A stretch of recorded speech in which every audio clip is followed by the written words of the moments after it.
Hello, welcome to another edition of the Pace Report. I'm Brian Pace reporting live here at the Metropolitan Room here in New York City. Over the last 4 nights here at the Metropolitan Room, guitarist and vocalist Allan Harris has been performing selections off his brand new recording entitled Convergence, which is a tribute record paying homage to the great Bill Evans and Tony Bennett duo records of the late 1970s.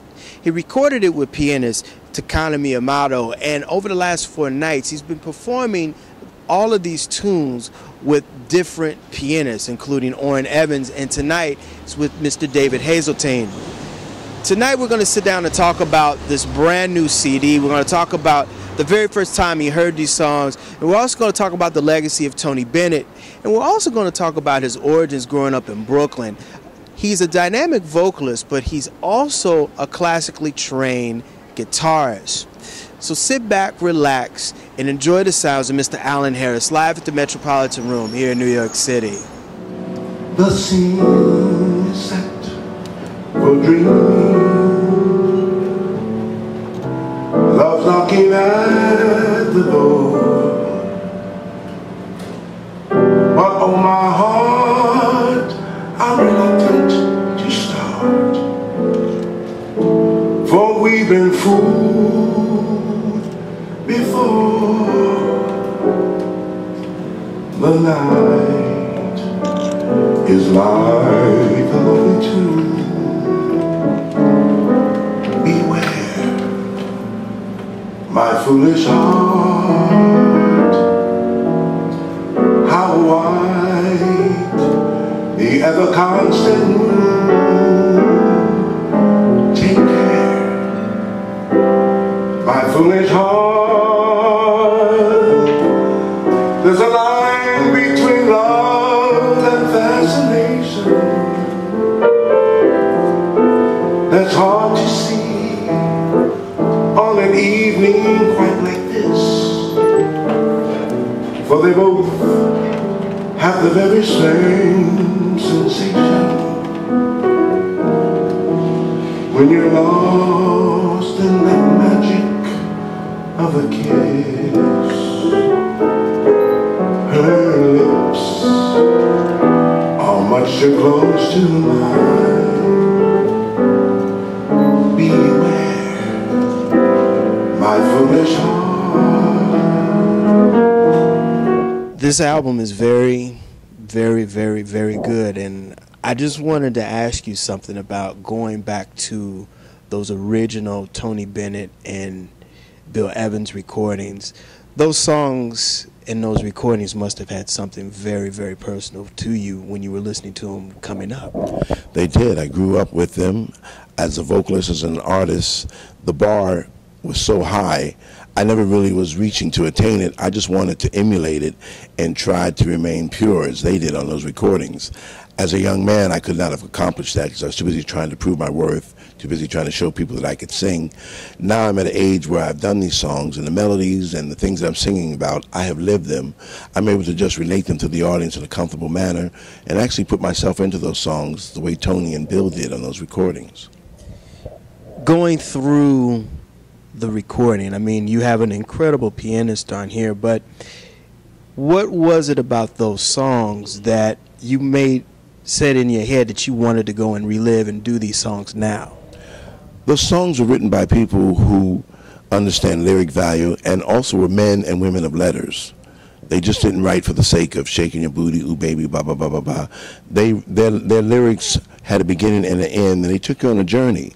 You know, Alan and Marilyn Bergman, Ray Noble, Frankie Lane, can you believe Rawhide? He wrote one of the songs. I mean, the list goes. Cy Coleman. These are people who have a history of not just being educated, but well-read in English literature and art. And they brought that to these songs as composers. So that when you sing these songs, you actually are painting, you're actually putting a canvas out for the audience to help you paint in the numbers. It's wonderful. It's hard to find composers now.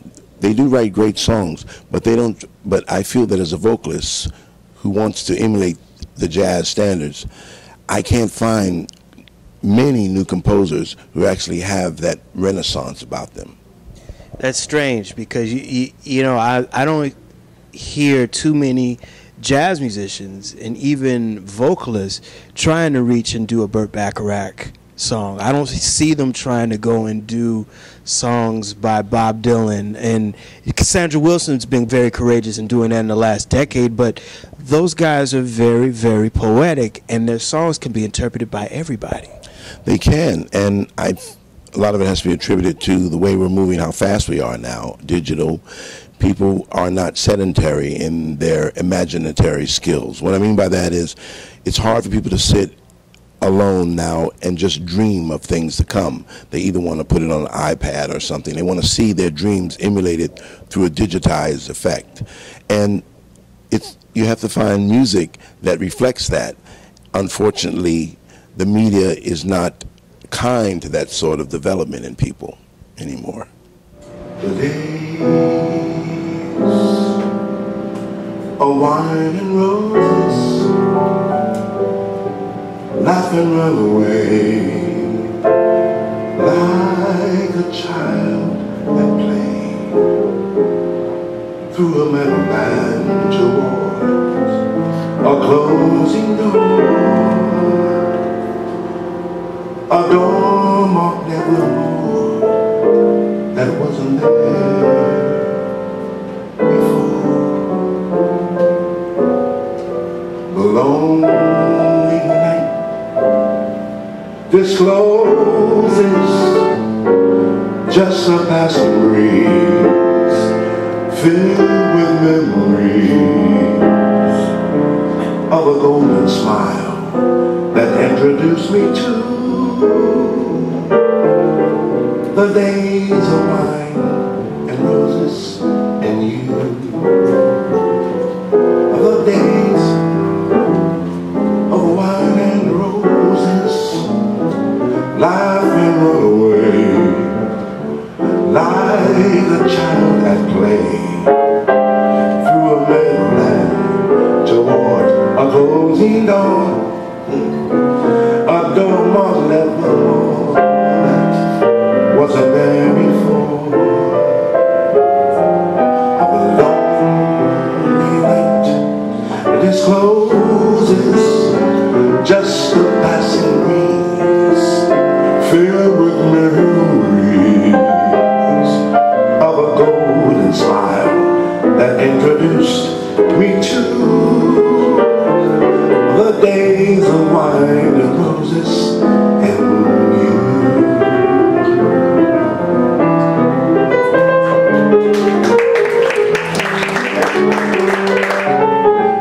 What is it about these last 4 nights? You have a cadre of wonderful pianists, and they all are in the jazz vein, but very diametrically different. What was it about the pianists that you wanted to add to what you were doing, and also to what Bill Evans and Tony Bennett wanted to do? The one thing that I noticed, well, the pianists, I picked them for a number of reasons. The first was their ability to draw the audience into what they're saying and to include them in it, not just bring them in and show off. They want the audience to be a part of their play that they're putting on for them. Number two, they have to be technically proficient, which Bill Evans was. And if you come from that school of thought, your knowledge of those 88 keys is pretty vast. So the songs that we picked, and the songs that Tony and Bill chose, were songs that you have to actually know how to play to lay them down.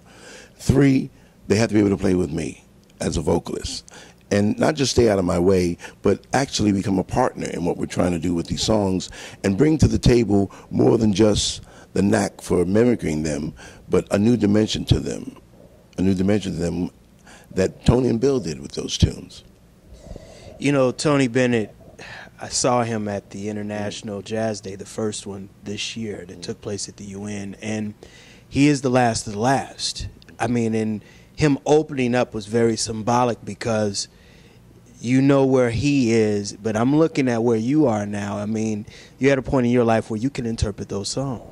I am, but kudos to Tony Bennett. Tony Bennett was at this point 15 years prior to the age that I'm at now. He actually knew how to deliver lyric at age 30 and keep a melody. If you listen to some of his earlier recordings when he was 35, even 40 years old, he understood what it meant to interpret a song. I understood what it meant to deliver a vocal at that age, but now I understand what it means to envelop the melody and actually let my audience and myself walk along that path when I do my performance, which I hope you'll see tonight. Yeah, Tony is basically the last of that. He's not the last of the purveyor of that sound. I mean, he's left a legion of people who listen to him, Frank, Nat King Cole, blah, blah, blah. But Tony is the last visible link to that art form. That when you see him, he takes you back to a time where you had to slow things down and imagine what it was like to walk along the beach rather than just look at an iPad and see the beach. Fly me to the moon and let me play among the stars. Let me see what spring is like on Jupiter or Mars. In other words, hold my hand. In other words, honey, kiss me. Fill my heart with song. Let me sing forevermore. You are all I long for, all and adore. In other words, please be true. In other words,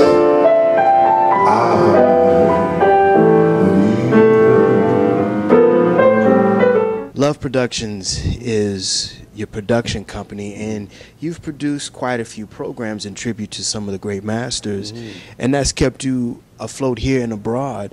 Tell me about how you've been able to program the masters into what you do, and what's been the reception like for your fans all over the world? It's been wonderful. I have to give allegiance to my wife, who's my manager. She's the one that pushes all these on me all the time, and I fight her immensely because as an artist, you always want to make your own way. She says, you need to pay homage to this person, to this artist, and that. And over the years, it seems to have been, it's paid off. Case in point, Nat King Cole, Billy Strayhorn, Duke Ellington. And, of course, they're iconic figures. It's kept me working, number one. Number two, it's developed me as an artist. And number three, the world has embraced me because of it. times when I know,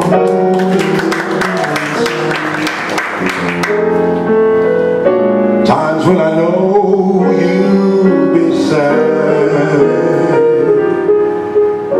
Don't let temptation surround you. Don't let the blues make you bad. Someday, some way, we both have a lifetime before us. Parting is not goodbye. We'll be together.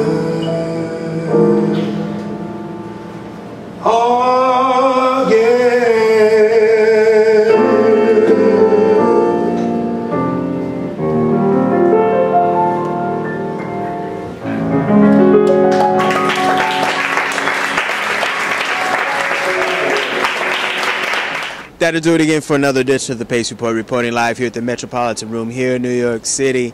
I'd like to personally thank Mr. David Hazeltine as well as Allan Harris for their time, as well as the staff and management here at the Metropolitan Room. As always, please visit my website, www.thepacereport.com, for my weekly column as well as my past segments. Until next time, remember, if it's in the groove, it'll make you move. Until next time, peace. One day, all too soon, she'll grow up and she'll leave those dolls and that prince and that silly old bear. When she goes, they will cry as she whispers goodbye. They will miss her, I fear, but then so will